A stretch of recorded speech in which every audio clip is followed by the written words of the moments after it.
PTI के दौर में आर्मी चीफ और वजीर खजाना इमदाद मांगने के लिए अबू ज़हबी गए। सुल्तान ने बात सुनकर निहायत पते की बात की। इनका कहना था, एक वक्त था जब आपका हाथ ऊपर होता था और हमारा नीचे। हम इमदाद के लिए आपके पास आते थे। आज हमारा हाथ ऊपर है और आपका नीचे। आप हमारे भाई हैं, हम आपकी मदद कर सकते हैं, लेकिन मेरा मशवरा है हम ऊपर या नीचे वाला हाथ बनने के बजाय एक दूसरे से बराबरी से हाथ मिलाते हैं। आप किसी मुल्क से इमदाद ना लें, आप मुल्कों से बिजनेस करें। आप इस तरीके से ही अमीर होंगे। पाकिस्तानी वफ्द ने एक दूसरे की तरफ देखा और फिर सर झुका लिए। दूसरी मिसाल सऊदी अरब के मौजूदा बादशाह किंग सलमान बिन अब्दुल अजीज की है। ये बादशाह बनने से पहले 48 साल रियाज के गवर्नर रहे। जनरल परवेज मुशर्रफ के दौर में पाकिस्तान के सफीर एडमिरल शाहिद करीमुल्लाह सदर का पैगाम लेकर इनके पास गए। शाह सलमान ने पाकिस्तानी सफीर से कहा, हम पाकिस्तान को अपना भाई समझते हैं, लिहाजा हम हर मुश्किल वक्त में आपके साथ खड़े होते हैं। लेकिन ये याद रखें, ये जज्बा सिर्फ हम तक है। हमारे बच्चे प्रैक्टिकल हैं, हमारे बाद ये आपका ख्याल नहीं रखेंगे। चुनाचे आपके लिए बेहतर है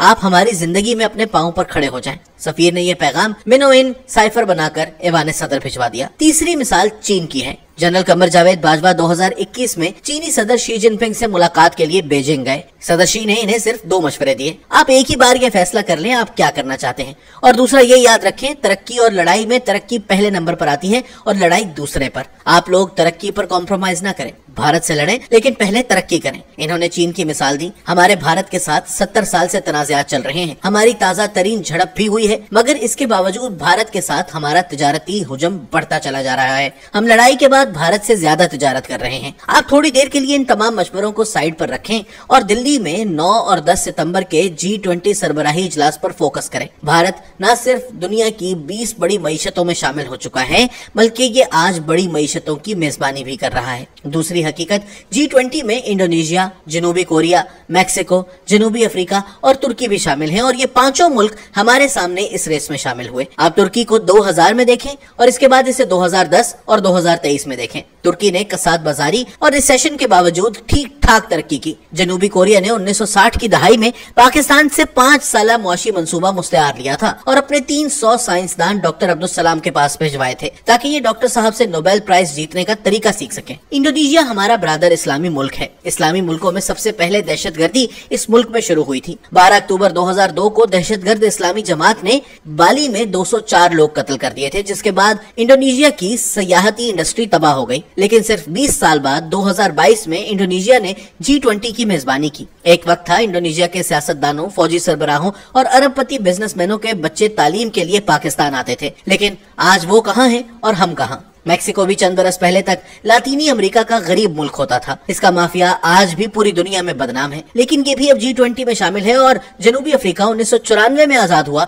और इससे पहले वहाँ खौफनाक नस्ली फसादात हुए, लाखों लोगों की लाशें सड़कों पर पड़ी रहीं। आज भी इस मुल्क में गोरों और कालों के दरमियान इख्तलाफात हैं, लेकिन ये भी आज G20 में शामिल है। भारत ने इनके अलावा बांग्लादेश, मिस्र, नाइजीरिया, मुत्तहिदा अरब अमारात, अमान, सिंगापुर, नेदरलैंड्स, स्पेन और मॉरिशस को भी बतौर मेहमान दावत दी। ये तमाम मुल्क कभी पाकिस्तान के दोस्त होते थे। बांग्लादेश न सिर्फ पाकिस्तान का हिस्सा था, बल्कि पाकिस्तान की बुनियाद ही बंगालियों ने रखी थी। All India Muslim league Dhaka में बनी थी और 23 मार्च 1940 को करारदाद पाकिस्तान बंगाली लीडर A.K. फजलुल हक ने पेश की थी। हमने 1971 में बंगालियों को नालायक, पसमानदा और गंदा करार देकर अलग कर दिया। लेकिन आज बांग्लादेश मुआशी लिहाज से पाकिस्तान से आगे है और ये G20 मुल्कों के साथ भी बैठा है। हमने भुट्टो दौर में इसराइल के खिलाफ जंग में मिस्र, उर्दन और शाम की मदद की थी। नाइजीरिया जैसे दर्जन भर अफ्रीकी मुल्क पाकिस्तान से टेक्नोलॉजी सीखा करते थे। नाइजीरिया के फौजी अफसर पाकिस्तानी अकेडमियों में तरबियत हासिल करते थे।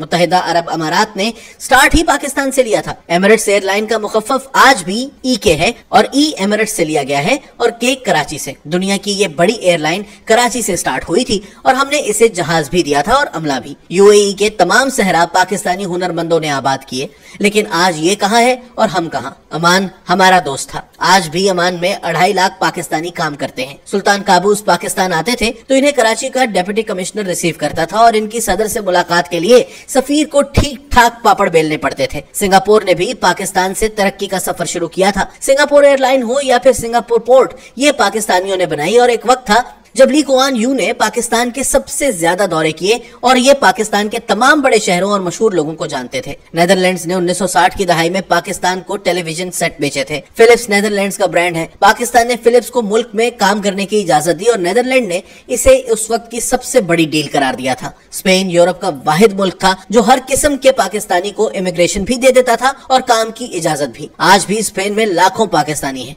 बुनस इलाही भी इनमें शामिल है। और पीछे रह गया मॉरिशस, तो हमने आज तक इसे दोस्ती के काबिल ही नहीं समझा। लेकिन ये तमाम मुल्क इस वक्त G20 के सरबराहों के साथ बैठे हैं और हम दूर बैठकर इन्हें हैरत से देख रहे हैं। हम अब सऊदी अरब की तरफ आते हैं। दुनिया ने हमेशा इन दोनों मुल्कों को इकट्ठा देखा। 1979 में खाना काबा पर हमला हुआ तो पाकिस्तानी फौज को तलब किया गया। यमन में हूसी बागियों के इशू पर भी पाकिस्तान ने सऊदी अरब की मदद की। एटमी धमाकों के बाद पाकिस्तान पर इक्तसादी पाबंदियां लगी। उस वक्त सऊदी अरब दुनिया का वाहिद मुल्क था जिसने खुलकर हमारा साथ दिया। हमें मुफ्त पेट्रोल तक दिया गया। आज भी पाकिस्तान के 20 लाख वर्कर्स अरब मुल्कों में मुलाजमतें कर रहे हैं और इनकी रकूम से मुल्क चल रहा है। भारत सऊदी अरब और UAE पर मुसलसल दबाव डाल रहा है, आप पाकिस्तानी वर्कर्स को निकाल दें, हम आपको सस्ते और ज्यादा हुनरमंद दे देते हैं। मगर अरब ये पेशकश कबूल नहीं कर रहे। लेकिन सवाल ये है, अरब ममालिक कब तक इनकार करेंगे? हमें मानना होगा दुनिया बदल चुकी है। अरब मुल्कों में नई नस्ल इक्तदार और बिजनेस में आ चुकी है और ये नस्ल भाईचारे के बजाय कारोबार को अहमियत देती है। UAE में हुकूमत ने इन्वेस्टमेंट कंपनी बना रखी है। ये कंपनी $500 बिलियन की मालिक है और इसके कारिंदे पूरी दुनिया में कारोबारी मौके तलाश कर रहे हैं। ये ऐसे मुलाजमीन को साल बाद निकाल देते हैं जो कंपनी के पैसे इन्वेस्ट नहीं करते।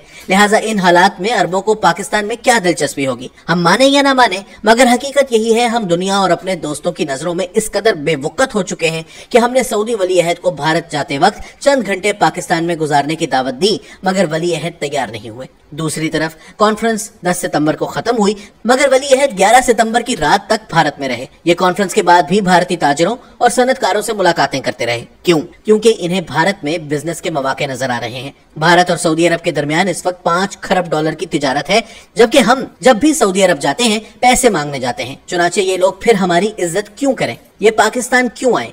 हमारे पास अब सिर्फ 2 ऑप्शन बचे हैं। हम जलालत के इस गड्ढे में गिरे रहें और गल सड़कर खत्म हो जाएं, या फिर हम गैरत खाएं और एक बार, जी हाँ आखिरी बार, उठकर इस मुल्क की सिमत ठीक कर लें और इज्जत के साथ जिंदगी गुजारें। चॉइस सिर्फ हमारी है। ताहम हमें ये याद रखना होगा, हम अफगानिस्तान से लेकर अमेरिका तक पूरी दुनिया के लिए बोझ बन चुके हैं और हमने अगर आज अपने आप को ना संभाला तो दुनिया ज्यादा देर तक हमारा बोझ बर्दाश्त नहीं करेगी। ये हमें मरने और मिटने के लिए तन्हा छोड़ देगी। हमारे पास ज्यादा वक्त नहीं है। हमने जो करना है 6 माह में करना है। हमने कर लिया तो बच जाएंगे, वरना इस बार वाकई हमारी दास्तान तक भी ना होगी दास्तानों में।